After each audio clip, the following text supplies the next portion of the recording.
¿Qué tal con la autora de la ley? ¿Qué? ¿Por qué te ríes? Aunque más, hemos estado más Ah, sí. puro, ¿Han visto más pacientes? ¿No? sí, pero paciente diabético.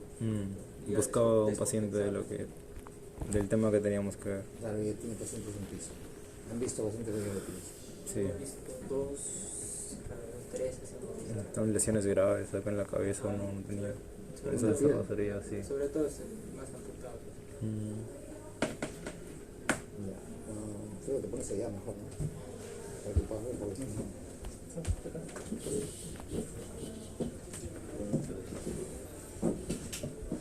Vamos a hablar de ese tema de primo. ¿Ahí ven?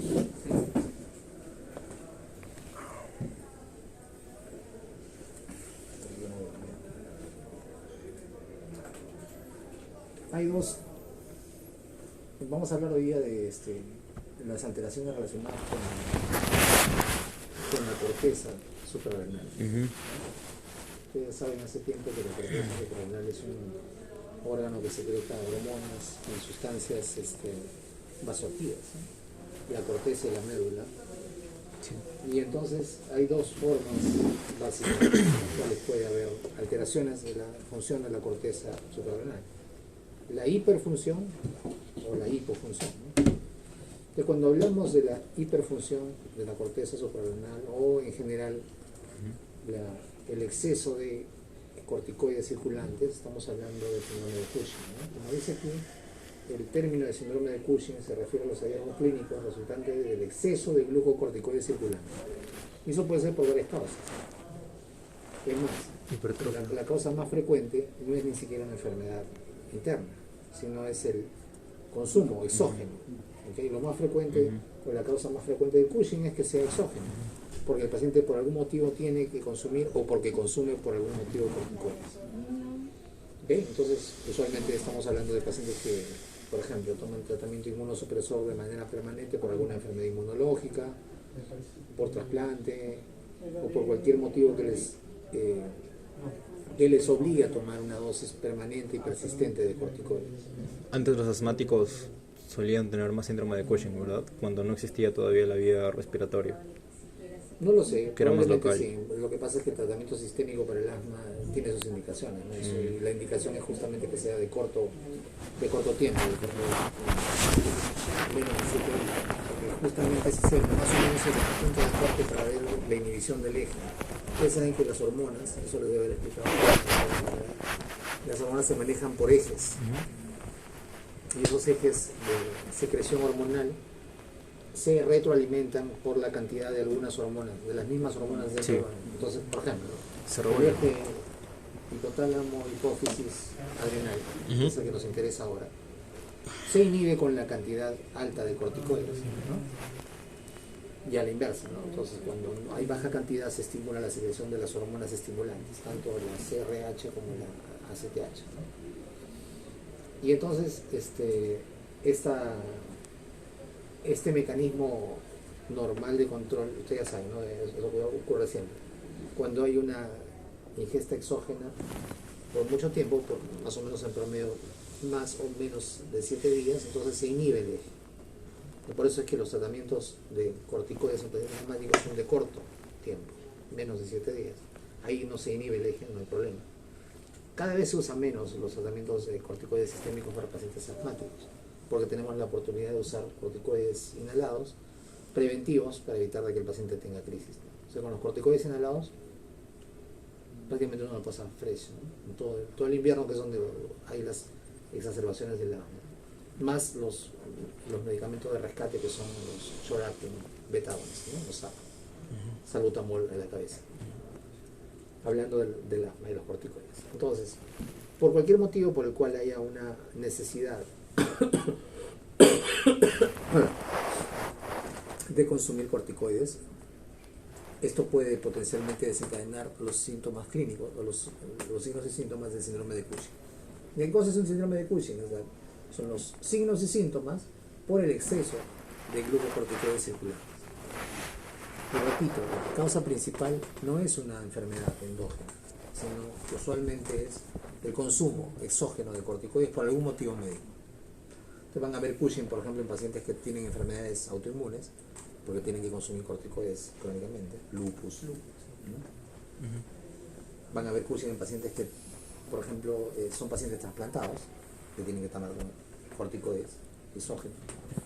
En ellos va a ser frecuente encontrarlo. Ahora, ¿cuáles son los signos y síntomas clínicos? Hay un espectro amplio que depende de todos los efectos que producen los corticoides en el cuerpo, a todo nivel. Los corticoides van a producir cambios a nivel de la piel, cambios en el volumen de agua y electrolitos circulantes, cambios en el aumento, en este caso, ¿no? Van a aumentar la resorción ósea, o sea, van a producir y pueden producir osteoporosis. De hecho, es uno de los criterios diagnósticos de Cushing, osteoporosis, tiene un LR bien alto, de 8.7. Y todos estos cambios que se producen por el metabolismo de los corticoides, que estimulan, ¿no?, la catabolia en el cuerpo, vamos a tener pues las manifestaciones clínicas. ¿Y cuáles son las más frecuentes? Hipertensión arterial, obesidad central, ese es el tipo de obesidad, ¿no? Que ahora vamos a ver cómo se caracteriza clínicamente. Debilidad muscular, hirsutismo, eso es en las mujeres, depresión, referido al ánimo, estrías cutáneas rojas o rojo-limosas y equimosis. Las características de la piel son probablemente las más prominentes en el síndrome de Cushing. Y entonces uno debe tener claro cuáles son los cambios que se producen en la piel. Ahora vamos a ver varias fotos. Entonces, como dice aquí, la causa más frecuente es la administración exógena de corticoides. Repito, ¿quiénes son esos pacientes que exógenamente usan corticoides? Los pacientes que tienen enfermedades autoinmunes, trasplantes, los pacientes trasplantados. Ellos son los que regularmente utilizan corticoides crónicamente, y en ellos es más frecuente ver Cushing. ¿Ok? El síndrome de Cushing endógeno es menos frecuente, ¿no? Y puede ocurrir por varias causas. Primero, por el tumor hipofisiario productor de ACTH, y esa se llama enfermedad de Cushing. O sea, la enfermedad de Cushing es el tumor, usualmente es un microadenoma hipofisiario, secretor de ACTH. ¿Ok? Puede ser, bueno, mayormente es microadenoma, podría ser también macroadenoma, sí, pero no es lo más frecuente, ¿no? El macroadenoma usualmente es el secretor de hormona de crecimiento. feocromocitoma. Feocromocitoma no es ahí. ¿Dónde está el feocromocitoma usualmente? Feocromocitoma en la hipófisis. No, en la suprarrenal, está directamente en la suprarrenal. Es la ubicación más frecuente, pero puede estar en otros lados. Puede estar en el páncreas, puede estar en el pulmón, puede estar en todos lados, pero principalmente está en la glándula suprarrenal. Hay un capítulo de House de eso. También hay uno de el pseudohermafroditismo. Ahí, esa no lo he visto, o sea, no lo he vuelto a ver. Estoy revisando nuevamente los capítulos de House. En la segunda temporada hay un capítulo de feocromocitoma. Es el interno ese que se aloca en su celda. Ese tiene feocromocitoma. Ya. Entonces, ¿cuáles de las causas endógenas? La más frecuente es la enfermedad de Cushing, o sea, el microadenoma hipofisiario secretor de ACTH. La ACTH es la hormona. La corticotropina, pues. La hormona secretada en la hipófisis. Que va a estimular la generación de glucocorticoides. Solamente glucocorticoides, ni glucocorticoides, no. Así es, ya, ok. Entonces, la segunda causa de Cushing endógena es la producción ectópica de ACTH. ¿Dónde se produce eso? Usualmente en síndromes paraneoplásicos, carcinoma de células pequeñas del pulmón. Eso, por ejemplo, yo lo vi en mi abuelo. Creo que les conté que mi abuelo se murió de un cáncer de células pequeñas, ¿no? De avena. Es un Cushing. Es un Cushing por secreción de ACTH exógena, porque las células del cáncer de pulmón, del hot cell, las células pequeñas, hacen secreción exógena, o sea, ectópica, ¿no? Producción ectópica de ACTH. Es un paraneoplásico, un Cushing como síndrome de paraneoplasia. ¿Quiénes más hacen? Los tumores carcinoides secretan ectópicamente ACTH. El carcinoide de pulmón y el carcinoide mediastino. O sea, esos tipos de tumores están asociados con secreción ectópica de ACTH. Entonces, secretan ACTH, estimulan a la suprarrenal, secretan corticoides, Cushing. ¿Okay? El Cushing es el resultado de los corticoides. Y eso puede ser porque alguien consume corticoides o porque endógenamente se está produciendo más corticoides o se está produciendo la hormona, en este caso la ACTH, que estimula la secreción de corticoides. Y eso ocurre en la enfermedad de Cushing, que es el tumor hipoficiario, el microadenoma. Eso se llama enfermedad de Cushing, ¿no? Diferente al síndrome de Cushing. El síndrome de Cushing es todo, ¿no? Cualquier causa. Cuando le digan enfermedad de Cushing se están refiriendo al tumor hipoficiario, que es el microadenoma hipoficiario secretor de ACTH. Porque ahí pueden jugar con las preguntas y los madrugan, pero no darse cuenta. Síndrome de Cushing es por cualquier causa que se produzca aumento de corticoides. Enfermedad de Cushing es el microadenoma hipoficiario secretor de ACTH. ¿Ok? Ya, otras causas que producen corticoides de manera endógena son tumores en la arenal, adenomas adrenales o carcinomas adrenales, que es menos frecuente. ¿No puedes traer el feocromocitoma, doctor? No, porque hay el feocromocitoma que secreta. ¿No estimula la glándula suprarrenal? ¿Qué secreta? No sé. Catecolamina. El feocromocitoma es un tumor de la médula. No tiene nada que ver entonces. ¿Estamos hablando de ella? De la corteza. El feocromocitoma produce catecolaminas, no produce corticoides. Entonces, aquí está más o menos organizado, sistematizado. Tenemos causas del síndrome de Cushing dependientes de ACTH, o sea, enfermedades que produzcan ACTH y por lo tanto estimulan a la suprarrenal para que produzca corticoides. La enfermedad de Cushing, que es el microadenoma hipoficiario, o la secreción ectópica de ACTH en los tumores como el hot cell del pulmón, como el carcinoide del pulmón. ¿Okay? Y todas el resto independiente de la ACTH. ¿Por qué es independiente? Porque esas secretan directamente corticoides. Adenoma suprarrenal, carcinoma suprarrenal, displasia suprarrenal, todas esas enfermedades raras que están ahí. Y acá no está incluido, pero la primera causa, ¿cuál es? Exógeno. Exógeno, el consumo exógeno de corticoides. ¿Okay? Estas son causas endógenas, que pueden ser dependientes de ACTH o independientes de ACTH. ¿Por qué? Porque acá está, pues, ¿no? Ese es el eje. El eje es el hipotálamo, hipófisis suprarrenal. El hipotálamo secreta la corticoliberina, ¿no? La corticotropina. Liberina. Corticoliberina, ¿así les han dicho? Liberadora de corticotropina. CRH. Mejor definir con sus iniciales. ¿No? Les ponen unos nombres medio raros. ¿Dónde es? En Argentina, seguro. Es en el rol. CRH. La hipófisis anterior produce la ACTH, adenocorticotropina, y la ACTH estimula la glándula, la médula, ¿verdad? No, la ACTH es la corteza, no. Y eso que ni siquiera toda la corteza, solamente la fasciculada. Así es, para producir glucocorticoides. Los mineralocorticoides se producen por otro estímulo. ¿Cuál es el estímulo para la producción de mineralocorticoides? Angiotensina, en los pulmones. Se convierte en los pulmones, se convierte de la 1 a la 2. Bueno, la angiotensina está circulando. Okay, entonces, doctor, ¿y de los gonadocorticoides? ¿También es el ACTH? De los gonadocorticoides. O sea, la estimulación del ACTH en realidad estimula, como tú has dicho bien, la producción de glucocorticoides. Más que todo. Básicamente. Esta es una tabla del Magui donde está el porcentaje de veces, ¿no? La frecuencia en la que se presentan los diferentes signos y síntomas clínicos.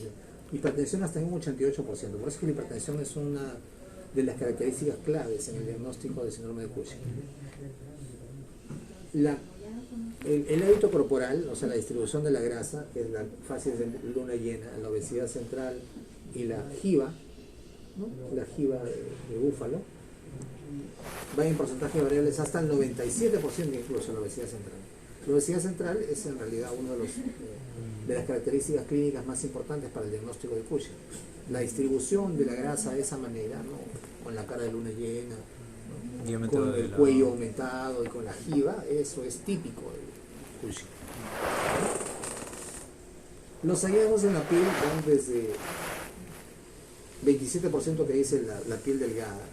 Si bien es cierto, no es muy frecuente, sí es altamente específico, como vamos a ver más adelante. La plétora, el hirsutismo en mujeres, las equimosis en la piel, las estrías rojas o púrpuras son bien evidentes, ¿no? Y el acné, ¿no? El acné con el hirsutismo. Otros hallazgos, debilidad proximal muscular. Debilidad proximal se refiere a muslos, antebrazos, ¿no? Debilidad distal sería acá, ¿no? ¿Okay? Tiene debilidad el paciente, edema, no es muy frecuente, y depresión. ¿Okay? Entonces, en un grado variable hay todas estas manifestaciones, unas, otras, no todas. Ya saben ustedes que cuando uno hace diagnóstico, primero busca el patrón, ¿no? El patrón es que tengan la mayoría de estas cosas, pero puede no tener la mayoría de estas cosas, puede tener solo algunas de ellas. Entonces acá lo importante es saber cuáles son los signos y síntomas que tienen alto poder predictivo de diagnóstico. Miren, esta es la distribución del adiposo en el síndrome de Cushing. Aumenta la grasa en las regiones temporales, en la región supraclavicular y en el dorso, ¿no? De la escápula.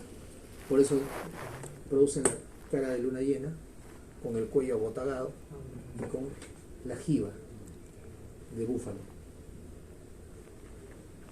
Eso que vemos un dibujo, lo vamos a ver en una foto luego. Miren, aquí están varias de las manifestaciones clínicas que no puede ver un paciente con Cushing. Aquí vemos hirsutismo y también acné y hirsutismo. Aquí está, miren, la jiba, ¿no? El cuello engrosado. Aquí en esta paciente que vemos, la cara de luna llena. ¿Qué más? Las estrías. Las estrías, rojo vinoso, que se ven aquí mejor, ¿no? Equimosis, miren acá. Estrías, esta es una magnificación. Equimosis en las manos. Esto es típico, y la piel del Cushing es delgada. Es bien delgada. Yo les conté, creo que tenía una prima que tiene lupus, ¿no? Sí. Entonces, de primera mano, ¿no? Como ella empezó a recibir los corticoides, con lupus hizo su Cushing como todos los pacientes. Entonces la piel es bien delgadita, bien delgadita. Y es más, uno de los mejores criterios para diagnosticar Cushing es justamente el pliegue de la piel. Ahorita van a ver cómo se mide. Estas cosas normalmente no se enseñan, pero sí lo que tiene 115 LR positivo. Entonces ese es el diagnóstico. Como ustedes no tienen pocas o mínimas manifestaciones y están buscando un signo que les dé el diagnóstico, es ese. Ahora, lamentablemente 30% de frecuencia, pero si lo encuentran, es ese. ¿Ok? ¿Alguna pregunta respecto a las manifestaciones clínicas hasta aquí? Este es el cuadro típico del Cushing. O sea, en un Cushing florido van a ver todas estas cosas. Pero las manifestaciones dependen del tiempo en el cual los corticoides estén circulando a altas dosis. Como la causa más frecuente es la ingesta, no lo van a ver hasta que haya un tiempo, digamos, importante de consumo, ¿no? Meses, ¿no? Al principio no va a ser evidente. Al principio de repente no van a ver nada, hasta que poco a poco se empiezan a dar cuenta que el paciente ya está con la carita, ¿no? Redonda, y empiezan a mirar bien el cuello y ya está con la jiba, ¿no? La acumulación de la grasa, y cuando ven la piel ya está delgada. ¿Ok? Es más, puede haber cortisol normal o ligeramente disminuido, o ligeramente aumentado, y ya hay cambios en la CTH y eso ya da el diagnóstico de Cushing. ¿Ok? Miren ustedes, aquí está en el Magui la el rendimiento de los signos y síntomas, de acuerdo a sus LRs. La hipertensión, si bien es cierto, es frecuente, pero no nos ayuda.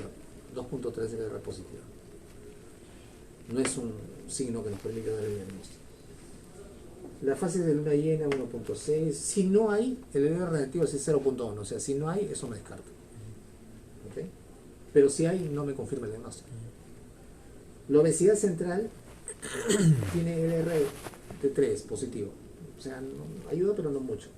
Más bien me ayuda a descartar, ¿no? Si no hay obesidad central, descarto el Cushing. 0.2 del LR negativo. La obesidad generalizada ni un índice de masa corporal más de 30 no me sirve para nada, no, es que no es, pues, es obesidad central, es el tipo de distribución de la grasa alrededor de la cara y el cuello, básicamente. Porque si es una paciente llenita, no lo vamos a ver. Exacto. Bajo. Muy bien. Entonces, ahí no me va a servir de mucho. Imaginen ustedes un paciente que ya era obeso y sobre eso un Cushing va a ser bien complicado para ustedes diagnosticar. Entonces, ¿qué cosa sí sirve? El grosor de la piel, del pliegue de la piel. LR positivo 115. ¿Ya? Ahorita les voy a decir cómo se mide. LR negativo 0.2. O sea, este es el signo perfecto. Si está presente, confirma. Si no está presente, prácticamente descarga. La plétora no sirve. La sequimosis tiene un LR de 4.5. O sea, ahí en la mitad me ayuda, pero no mucho. La suma de todos los signos y síntomas sí me acerca bastante al diagnóstico. Pero si tengo ya el grosor de la piel alterado, eso sí me da el diagnóstico. Miren, la debilidad no es significativa, el edema tampoco. Lo que sí es significativo que no está en esta tabla es la osteoporosis, pero para eso no es clínico, pues yo necesito una placa, ¿no? La osteoporosis tiene 8.7 de LR positivo. Si tengo un paciente con un cuadro clínico sugerente, le tomo una placa y veo que hay osteoporosis, ese es Cushing. ¿Ok? Ahora, el grosor de la piel se mide y debe ser menos de 1.8, y esto está validado solamente en mujeres, en hombres no está validado, pero en mujeres sí está validado. Bueno, afortunadamente la mayor cantidad de pacientes que tienen Cushing son mujeres. ¿Por el lupus? Por las enfermedades autoinmunes, por muchas otras razones, pero la frecuencia es mayor en mujeres.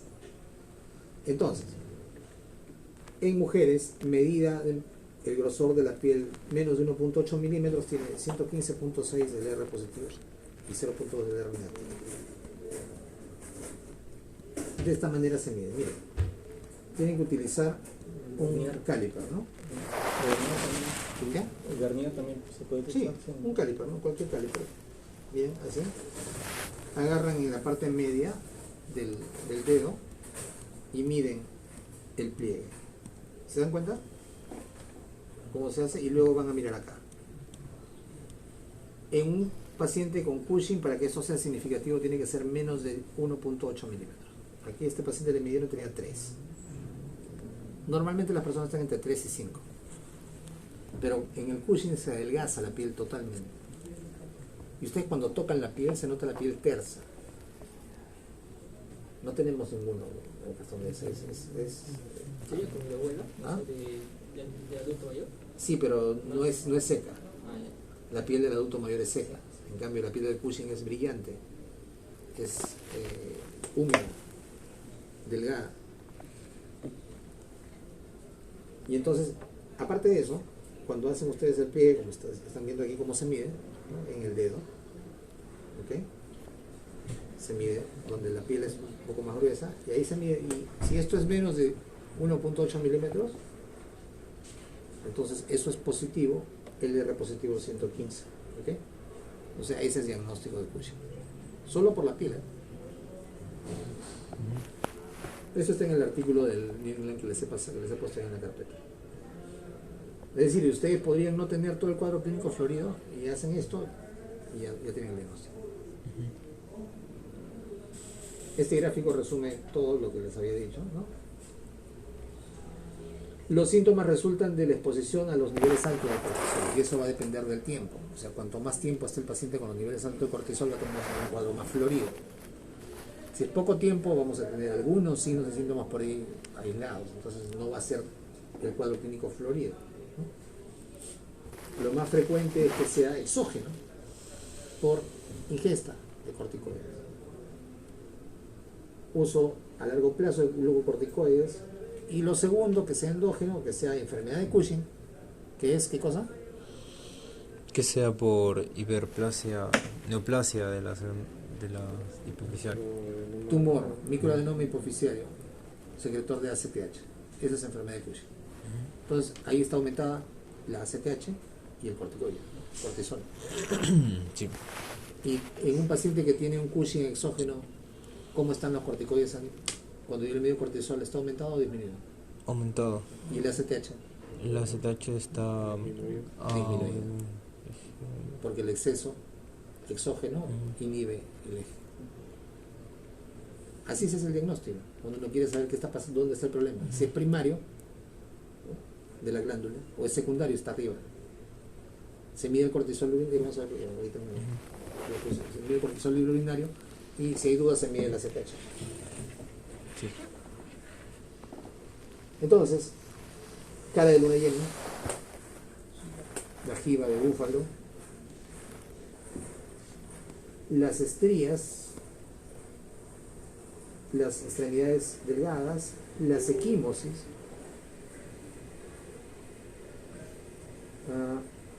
la piel delgada y la osteoporosis. Además, en las mujeres, disminución del líbido, cambios menstruales y hirsutismo. Ya habíamos dicho hirsutismo. Acné también, ¿no? El diagnóstico clínico, con el examen físico, las pruebas de laboratorio, el cortisol urinario libre en 24 horas. A veces se utilizan las pruebas de supresión con dexametasona, pero en realidad ya no es, o ya no debería utilizarla, ¿no? Solamente el cortisol. Y cuando uno sospecha de síndrome de enfermedad de Cushing, o sea, del tumor, ¿qué tengo que hacer? Prueba de ACTH. No, pero además, ¿cómo diagnostico el tumor de la hipófisis? Imágenes. Resonancia. ¿Ok? Resonancia porque es usualmente un microadenoma, menos de 10 milímetros. ¿Cómo era la prueba de la dexametasona? Le das corticoides o exógeno para inhibir el eje. ¿Y si se inhibía, si era Cushing? Sí, lo que pasa es que en la enfermedad de Cushing el eje además está alterado, no se inhibe como debe inhibirse. Esas cosas lo van a ver en detalle en medicina interna. En este momento no es importante. Ya. Pero en realidad la prueba de supresión de dexametasona no debería utilizarse, ¿no? Porque le das picos muy altos de... No, porque es más útil tener el cortisol libre urinario y ver el ACTH y las imágenes, ¿no? O sea, en orden de frecuencia, si tú eliminas la causa exógena, ¿qué te queda? Primero la enfermedad de Cushing. Entonces tienes que ir a mirar cómo está la hipófisis. Ese es el diagnóstico en orden de frecuencia. O sea, si yo ya sé que no está consumiendo corticoides, me voy a la causa endógena. ¿Cuál es la primera causa endógena? La enfermedad de Cushing. O sea, tumor, microadenoma hipoficiario secretor de ACTH. 70% de las causas endógenas es enfermedad de Cushing. Sí. Yo les he dicho, el diagnóstico se hace primero por el patrón. Si ustedes ven el patrón, ya, ok, está el diagnóstico. Para ver la etiología, tienen que ir por lo más frecuente. Si sabemos que no está consumiendo corticoides, sabemos, o sea, no tenemos duda de eso, tengo que ir a buscar las causas endógenas. ¿Cuál es la primera causa endógena? Enfermedad de Cushing, o sea, microadenoma hipoficiario secretor de ACTH. ¿Qué tengo que hacer? Resonancia. Y mientras lo voy midiendo. La causa más común del síndrome de Cushing es la administración exógena de corticoides. Las causas endógenas son la enfermedad de Cushing, la producción ectópica es la segunda. Entonces tengo que buscar un tumor que secrete ACTH, que es tumor de células de avena o células pequeñas en el pulmón y tumor carcinoma. Los hallazgos que aumentan la probabilidad de enfermedad de Cushing, de síndrome de Cushing, son la piel delgada, las equimosis, la obesidad central y la osteoporosis. En ese orden, ¿no? Porque la delgadez de la piel, ya les he dicho que tiene 115 LR. 115 LR positivo. Ya vieron cómo se mide, ¿no? Con un caliper, miden ahí el espesor en la piel que está más gruesa, que es aquí, ¿no? Justo aquí, ¿no? Miden cuánto es.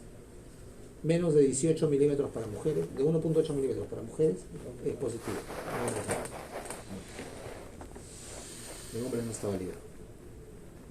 Afortunadamente es más frecuente en mujeres el Cushing. ¿Han visto las fotos, no? Todas son mujeres. El paciente con lupus que vimos que tenía insuficiencia renal, ¿podría haber tenido Cushing? No me acuerdo de su carita. Estaba gordito, pero había que mirarlo nuevamente, ¿no? Con ojos de Cushing.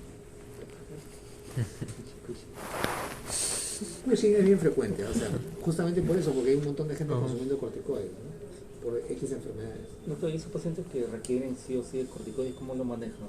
Si es que tiene Cushing exógeno.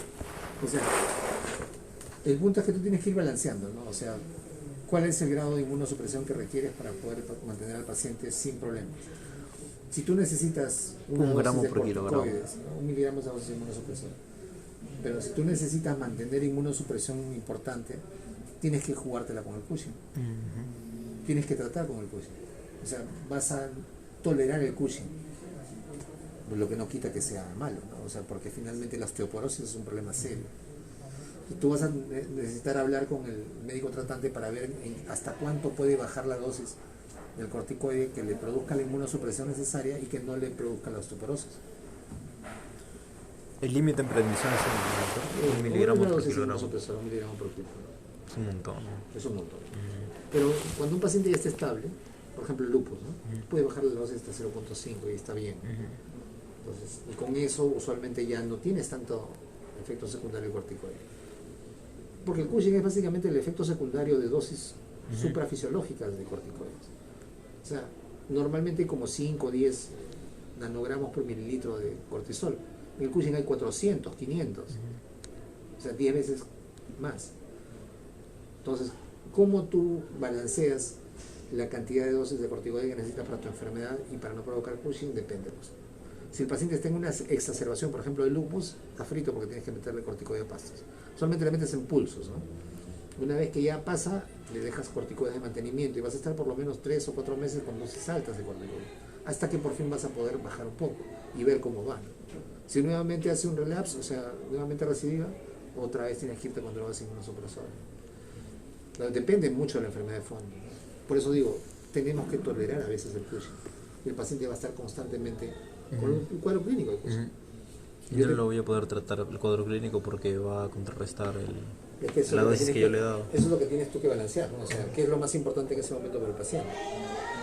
Si el problema de la enfermedad autoinmune está muy exacerbada, tú necesitas inmunosuprimirlo.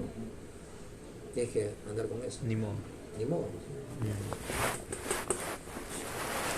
Ya, estábamos en que en pacientes con la sospecha de enfermedad, los signos que disminuyen la probabilidad de Cushing son obesidad que sea generalizada, la piel que es de espesor normal y la ausencia de la fase de una llana.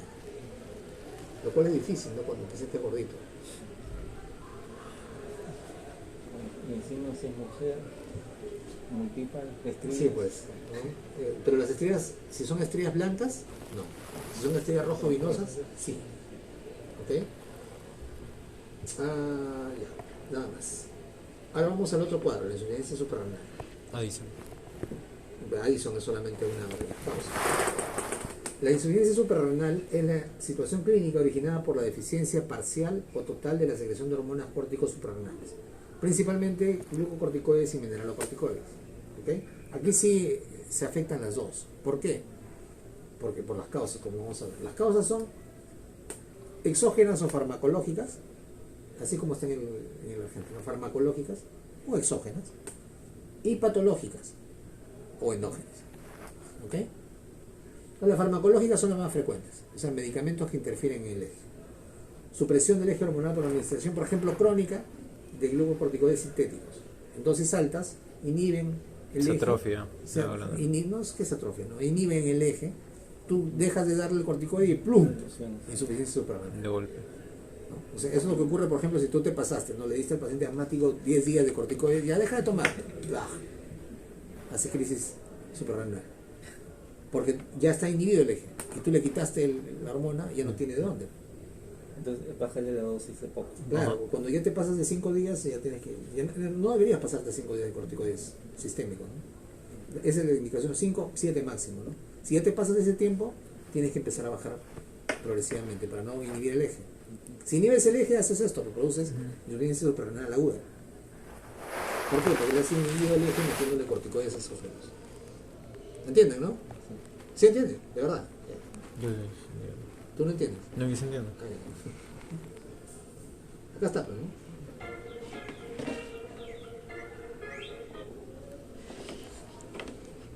Yo he metido aquí corticoides exógenos, entonces se ha inhibido toda la secreción aquí.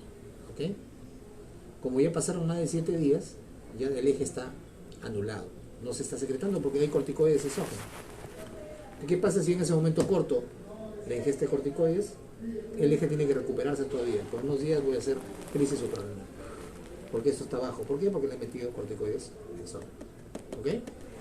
Esa es la principal causa de insuficiencia suprarrenal aguda. Porque eso es cuando uno corta bruscamente los corticoides. Y es farmacológico.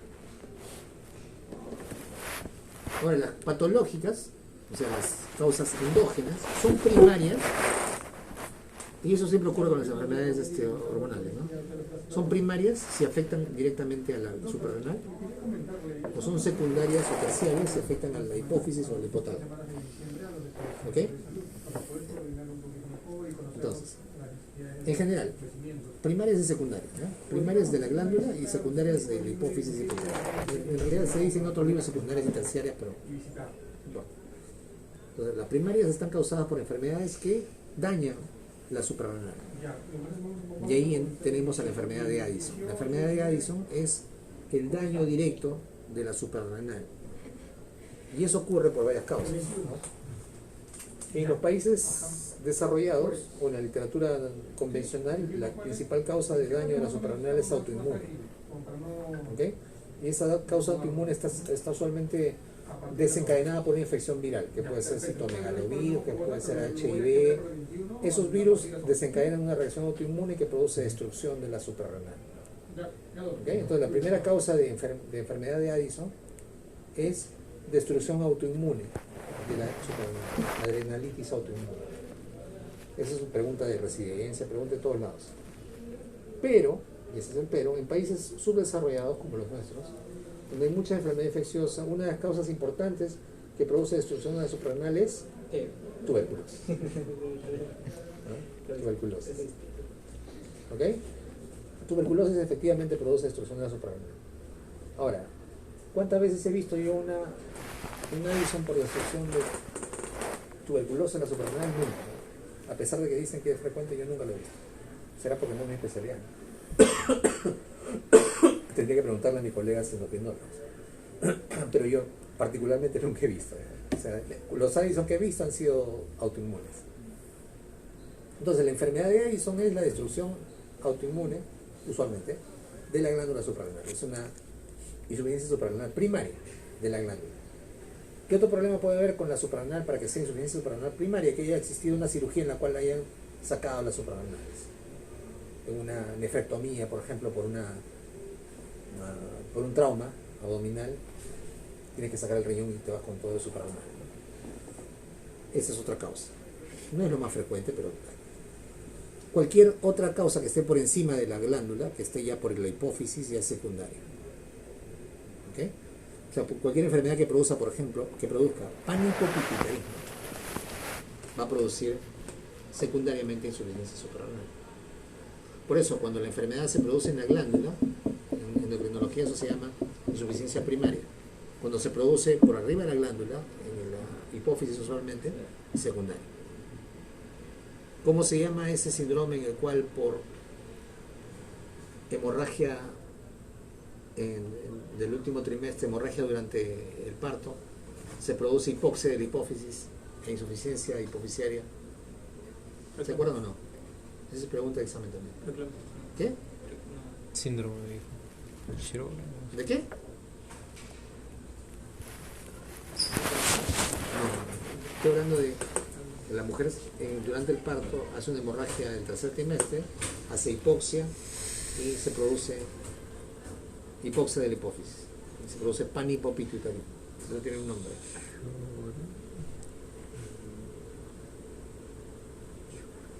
Se llama síndrome de Sheehan. Oh, Sheehan, no estoy mucho ahora. Sjögren no, pues Sjögren es de las glándulas salivales en general. La falta de secreciones en las glándulas salivales. Sjögren es bien frecuente secundario, o sea, asociado a otras enfermedades autoinmunes, lupus, artritis reumatoide, ¿cómo se llama? La esclerosis sistémica progresiva. Tenía una profesora que tenía Sjögren y era inmunóloga.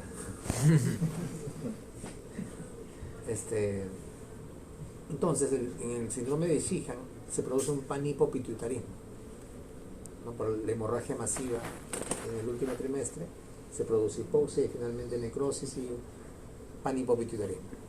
O sea, la hipófisis, todas sus hormonas están afectadas. Entonces no hay ACTH, no hay hormonas de la corteza suprarrenal y se produce insuficiencia suprarrenal. ¿Ok? Eso sería una insuficiencia suprarrenal secundaria, que está por encima de la glándula. ¿Ok? Entienden bien el concepto de primario y secundario, ¿no? Primario es en la glándula, secundario es por arriba, ¿no? Así, lo mismo que el hipotiroidismo, primario, ¿no? Secundario por arriba de la glándula. En endocrinología todos son ejes hormonales, ¿no? Uno está por arriba, otro está por abajo, eso es primario en la glándula y por arriba todo es secundario y terciario. Y todo se contrarregula, ¿no? Hay un feedback negativo y positivo por algunas hormonas. Entonces, las causas secundarias, síndrome de Sheehan, lesiones quirúrgicas, radiación, ¿no? Por algún tumor cerebral, va a producir de manera secundaria insuficiencia suprarrenal. Pero eso va a ser por afectación de la hipófisis, ¿ok? Porque ahí ya no se va a secretar ACTH. ¿Cómo hacemos la diferencia? Cuando hacemos las mediciones hormonales, pues de las hormonas y de la estimulante, que es la ACTH en este caso. Aquí un gráfico bien bonito, que encontré por ahí, donde está la glándula suprarrenal, la corteza y la médula, y las capas de la corteza, la glomerular que secreta aldosterona, la fascicular que secreta corticoides, y la reticular que secreta hormonas sexuales, ¿no? Y en la médula por dentro que secreta catecolaminas. ¿Okay? Todo eso está ahí en la carpeta. No sé. Entonces, ¿cuáles son las enfermedades que producen hipofunción suprarrenal? Primarias son todas aquellas que afectan a la glándula. La adrenalitis autoinmune es la enfermedad de Addison. ¿Bien? Aislada o agregada o añadida a lo que se llaman los síndromes poliglandulares autoinmunes o neoplasias endocrinas múltiples. ¿Okay? Infecciosa por tuberculosis, virus, síntomas del virus, criptococo, licosis. Malignas por metástasis de cáncer de pulmón, mama, colon, estómago, linfomas, sarcoma hipoposo, todas estas cosas que van a atacar la glándula y le van a anular. ¿Okay? Secundarias, de infarto o hemorragia suprarrenal, este es el síndrome de Sheehan. No suprarrenal, no. El de la hipófisis está que por acá. Ya. Secundarias, suspensión de corticoterapia crónica. Es un paciente que está tomando corticoides y bruscamente le quito. Tumores no funcionantes de la hipófisis, cirugía de la hipófisis, radioterapia sobre la hipófisis, necrosis hipofisiaria postparto, síndrome de Sheehan. Esa produce panhipopituitarismo. ¿Por qué razón se retrasa, doctor? Por falta de oxígeno, por falta de sangre. Hay una hemorragia que produce una hipovolemia aguda, postparto, inmediata. O sea, esto ya no debería ocurrir, ¿no? Pero sí ocurre. En una atención, digamos, institucional del parto no debería ocurrir esto. Pero por ahí sigue ocurriendo. Yo he seguido viendo todavía así. Porque en una atención institucional tú prevés las mujeres que tienen riesgo de hacer hemorragia postparto, multíparas, añosas. Sabes que van a tener hipotonía o atonía uterina y te preparas para eso. No estás corriendo como el loco ahí a ligar las uterinas, ¿no? O hacer histerectomía. Ocurre eso, sangra a mares, hace hipovolemia aguda, hace shock, Sheehan. Después cuando sale te das cuenta de hipotensa todo el tiempo, los signos clínicos de la falta de corticoides. Le mides en el piso. Le mides hormona tiroidea en el piso. Le mides todas las estimulantes en el piso. Sheehan. De por vida va a tener que tomar hormona tiroidea y corticoides. ¿Te imaginas ser una mujer joven? Sí. Ese no va a ser Cushing. O sea, No, porque ahí lo regula mejor, ¿no? entonces, esos ¿Cuáles casos son? se ven más en rural, entonces. Se ve, sí. Pero incluso aquí se ve. Acá, Sí, yo he visto algunas pacientes con SIDA. Miren, ¿cuáles son las manifestaciones clínicas de la hipofunción suprarrenal? No vamos a hablar del Addison exactamente, sino en general. Acuérdense que cuando yo digo Addison estoy hablando de un tipo de insuficiencia suprarrenal, que es la insuficiencia suprarrenal primaria por destrucción autoinmune de la glándula. Eso es Addison. Todo el resto de causas son otras, ¿no? O sea, no vamos a hablar del Addison, sino en general de la hipofunción suprarrenal. Astenia, anorexia, adelgazamiento. Las tres A que dicen, ¿no? Astenia, anorexia, adelgazamiento. Además, mareo, náuseas, vómitos, depresión, anorrea, disfunción eréctil. En la piel lo que se ve básicamente es hiperpigmentación, y esto sí es en el Addison, el problema primario de la glándula. Esto solo se ve cuando hay un problema primario. La hiperpigmentación es típica del Addison. Piel más oscura. Así es. No solamente la piel, sino donde hay pliegues cutáneos y zonas de presión. Esto sí solamente se ve en la enfermedad de Addison. ¿Por qué? Porque acuérdense que se secreta en la hipófisis la propio melanocortina, ¿no? Que es un precursor del ACTH, que además tiene la hormona estimulante de melanocitos. Entonces, como la glándula está fallando, hay un feedback que hace que se aumente la secreción de ACTH. Aumenta el ACTH, aumenta con su precursor, que es la propia melanocortina. Entonces, ese estimulante de los melanocitos pigmenta más la piel. Solamente ocurre cuando hay insuficiencia primaria, ¿verdad? Lo otro sí, hipotensión arterial e hipercalemia sí existe porque no hay sodio, ¿no? Y el potasio en exceso, porque falla la aldosterona. No hay aldosterona, no se está produciendo. ¿Okay? Piel seca, deshidratación y hipotonía muscular. Esto es el cuadro clínico típico de la insuficiencia suprarrenal. Primaria, nuevamente, localizada en la glándula. La primaria puede ser aguda o crónica. La enfermedad crónica o la insuficiencia suprarrenal crónica es la enfermedad de Addison. La insuficiencia suprarrenal aguda, ya hemos visto, está asociada sobre todo a la interrupción de terapia de corticoides crónica. Cuando crónicamente se va desarrollando la insuficiencia, eso se conoce como enfermedad de Addison. La insuficiencia adrenal secundaria es con todo aquello que esté por encima de la glándula, ¿no? Problema de la hipófisis o problema del hipotálamo. En la primaria, ¿no? Problemas con las glándulas adrenales, disminuye el cortisol y disminuye el aldosterona, ambos. Puede ser por una hemorragia aguda, masiva, y esto usualmente está relacionado con trauma. En la enfermedad de Addison, que es crónica, usualmente es por enfermedad autoinmune, y en el resto del mundo dice por infusiones, especialmente tuberculosis. Además, HIV, infecciones micóticas diseminadas, ¿no? Diptococo, esas cosas. Eso es bien raro. Hiperpigmentación solamente en la insuficiencia suprarrenal primaria, o sea, la enfermedad de Addison. Hipotensión, debilidad, baja de peso. Las tres H, ¿no? Hipotensión, hipotensión, debilidad, baja de peso. Las tres A son Astenia, anorexia, anorexia, y adelgazamiento. Y las tres H es hiperpigmentación, hipotensión e hipercalemia. Eso funciona en castellano, no en inglés. Cuando el paciente hace agudamente una pérdida, una falta de secreción de cortisol y de mineralocorticoides, ocurre lo que se produce, se llama como crisis adrenal. Esto ocurre sobre todo cuando hay en el caso que el paciente ha estado consumiendo corticoides, yo abruptamente le quito, ¿no? La crisis adrenal es una emergencia. El paciente hace fiebre, síncope, convulsiones, hipoglicemia, hiponatremia, vómitos severos y diarrea. Este paciente tiene que entrar a terapia intensiva para ser compensado. La crisis adrenal, nuevamente repito, es una emergencia y está usualmente asociada a eso, a la suspensión brusca de la terapia de corticoides, ¿no? Un paciente que está tomando crónicamente corticoides, a veces toman por gusto, ¿eh? Se medican en la farmacia, están tomando y de repente alguien le dice, no, deje de tomar, y vienen chocados. Tú averiguas lo que ha pasado y han estado tomando crónicamente sin saber por qué. Alguien le recetó de por dijo, quítenlo, y produce una crisis adrenal. Sí, yo me acuerdo de un amigo Fue a la farmacia, le dieron por 5 o 7 días un corticoide, no lo vi con 15 días, una semana, porque estoy hospitalizado. Hizo una crisis cerebral. Claro, esa es típica. Por supresión brusca los corticoides que han estado tomando ya inhibieron el eje, dejan de tomar y plum, hacen crisis adrenal aguda. ¿Por qué razones se medican corticoides en la farmacia?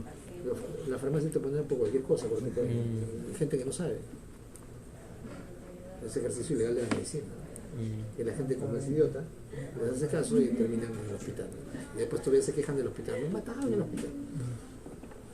Ok, entonces no olvidar que esto puede ocurrir y esto es una emergencia y está asociado usualmente a eso, a la interrupción brusca de las dosis de corticoides que el paciente ha estado ingiriendo por una enfermedad o por una indicación médica o por cualquier razón, pero que está tomando y de repente, pum, bruscamente deja crisis adrenal.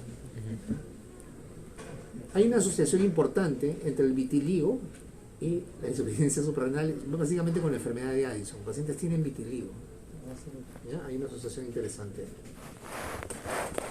Miren la piel. Cómo se pigmenta.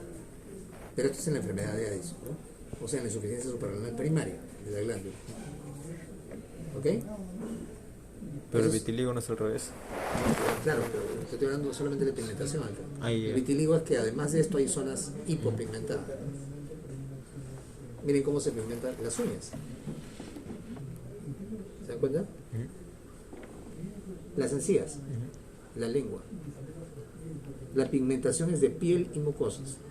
Mucosas, piel, piel. Eso es normal. Eso es en Addison, en la insuficiencia suprarrenal primaria.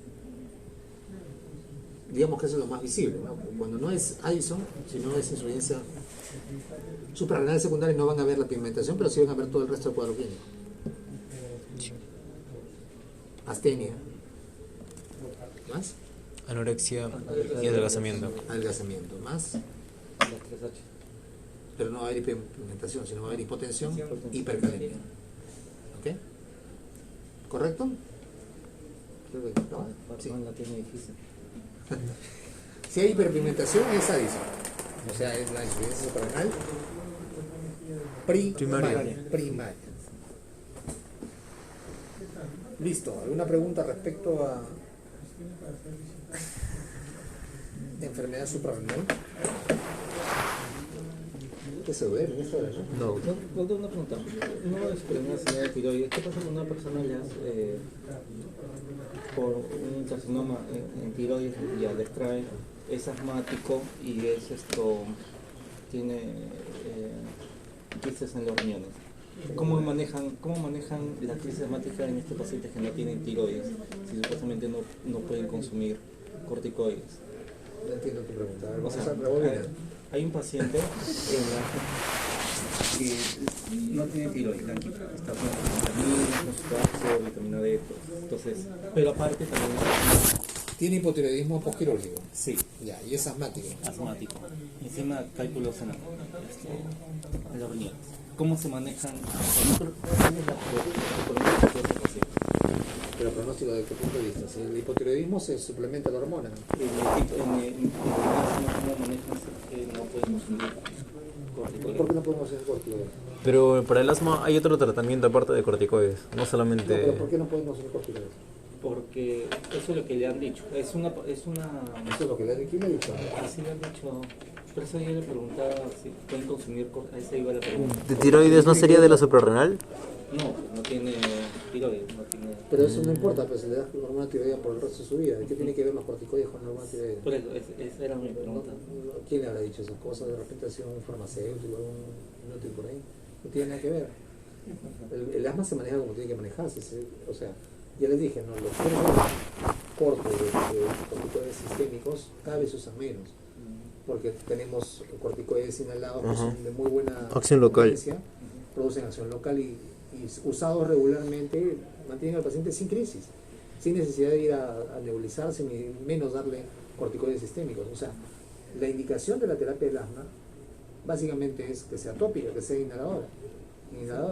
Entonces, si por ahí algún día tiene una crisis y está muy descompensado, bueno, le darán corticoides por un ciclo corto y no tiene nada que ver con la tiroides. Sí, pues, por eso que era mi pregunta, como hemos hablado ya de insuficiencia suprarrenal, entonces me comentó eso, es una señora que trabaja en la admisión. Dice que le habían dicho que no puede consumir corticoides, que le habían quitado. Pero bueno, en general no damos corticoides así alegremente, sistémicos se lo prende con ambos, ¿no? Le damos pero inhalados y no tiene efecto sistémico. Con Adrián también la semana pasada, nuestro paciente con diabetes había venido porque había tenido una ITU, ¿no? Y le habían dicho en la farmacia que tome prednisona y por eso estaba tomando prednisona. Pero otra vez volvemos a lo mismo. Diabetes, prednisona. Y no sé por qué, o sea, ¿con qué fin para una infección le darías glucocorticoides? Pero que es cualquier persona que le está prescribiendo, pero está partiendo de algo que no tiene sentido. Que a una persona le están recetando medicación quien no es médico, quien no está facultado para hacerlo, ¿no? Del otro lado también parece que alguien por ahí en el verdulero o el carnicero no tiene que ver, ¿no? Ustedes no pueden guiarse a esas cosas, ¿no? A la gente hay que educarla a que tiene que ser vista por el profesional de la salud. Cualquiera le puede decir cualquier cosa. He visto varios pacientitos que tome una hierba, que chupe un fierro, cualquier estupidez, la gente va a pensar que eso es correcto, no es así. que levantar la anemia, chupa fierro. ¿Algo más? Muchachos, hoy día creo que tienen clase de radiología, ¿no? Ustedes. Ya se acabó todo, murió todo. Murió todo, doctor, solamente queda semio. Ah, solamente queda sí. Felicidades. Sí. Uy, sí, la semana pasada fue horrible.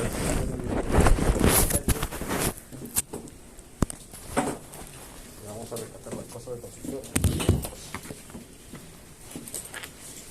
Mi hijo se dio a la embajada para su entrevista. Ah, ¿recién va a sacar su esto?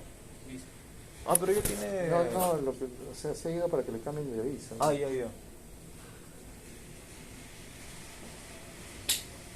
¿Sabe inglés? Tiene C1 en inglés. Ah, está bien. Le falta un nivel para ser equivalente a un hablante nativo. Lo va a adquirir cuando... por obligación, o sea... No, ya no necesita más, ya. No necesita más, pero... quiera o no, lo va a terminar adquiriendo, poner algo natural allá. Claro.